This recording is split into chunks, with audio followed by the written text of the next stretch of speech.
Magandang hapon guys. Maganda talaga guys pag nandito ka sa harapan lang halos ng palengke mo or labasan lang ng bahay mo. Kakuha ako guys ng matambaka, sariwang sariwa, kabababa lang ng sasakyan. Yung mga hapon nagtinda guys, mga sariwa yung isda nila, ayan oh.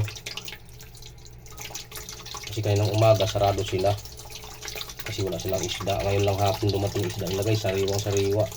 Maganda talaga pag labasan mo lang yung palengke, makakuha ka ng sariwang isda, ayan oh. Parang kapapatay lang guys.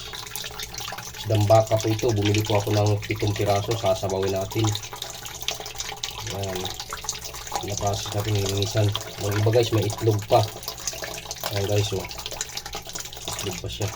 Saka ito naman yung akong ihahalo, malunggay, talbos ng kamuti, at saka dahon ng sili. Sariwa pa rin guys, ayan.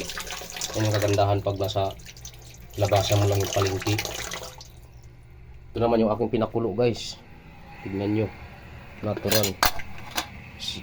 Luya lang at saka kamatis. Antay natin kumulo para ilagay natin yung ating isda guys. Magandang hapon sa inyong lahat. Kasi rula lang maliit, kasi 7 piraso lang na matambaka yung ating binili. Ayan guys, kumulo na. Uy, kumulo na natin sabaw. Ilagay na natin yung ating isda guys. Ayan o, sariwang matambaka. Diba?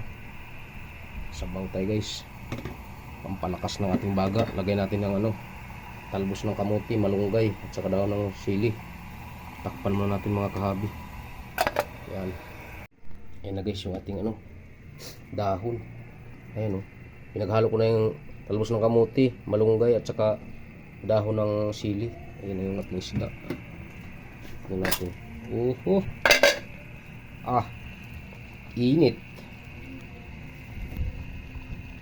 Tunan guys, kaya lagay na natin yung ating iun natin yung talbos ng kamuti, kaya sinama ko yung tangkay. Mahaba.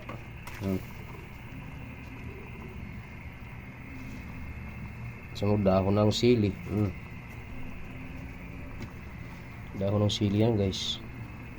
Ayan. May kasama ng malunggay yan. Pero yung pinakabuuan ng malunggay hindi pa. Nandun pa. Natural lang sabaw natin mga kahabi. Magandang hapon sa inyong lahat guys. Luto tayo ng natural na sabaw. Yan, ilagay na natin yung ating malunggay guys. Sinama ko na rin yung ibang tangkay na maliliit niyan. Gamot yan. Sa probinsya nga, yung mga sinaunang tao, sinasama lahat ng tangkay kasi ang tangkay daw, nandun daw yung gamot. Nilalaga pa kanila yan, ginagawang tsaa. Yung sanga ng malunggay.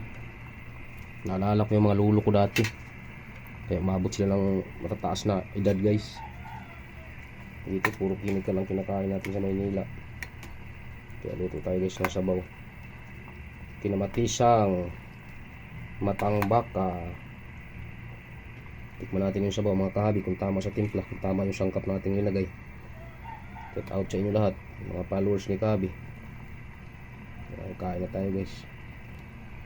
Tikman natin yung sabaw guys kung tama sa timpla. Oo, tingnan mo. Ang sarap ng sabaw guys. Panalo. Sarap ng sabaw niya, matamis. Matamis yung sabaw ng ating isda. Maraming salamat. Dito ko natatapos yung aking video guys. Huwag niyong kalimutan yung aking munting channel, Ramil Aplicador Vlogs. At huwag niyong kalimutang pindutin ang notification bell nasa bandang kanan ng ating video mga kahabi, para updated tayo guys sa mga panibago natin mga videos kagaya nito. Maraming salamat guys. Babayo sa inyong lahat mga kahabi. Happy weekend and happy Valentine's sa inyong lahat. Babayo.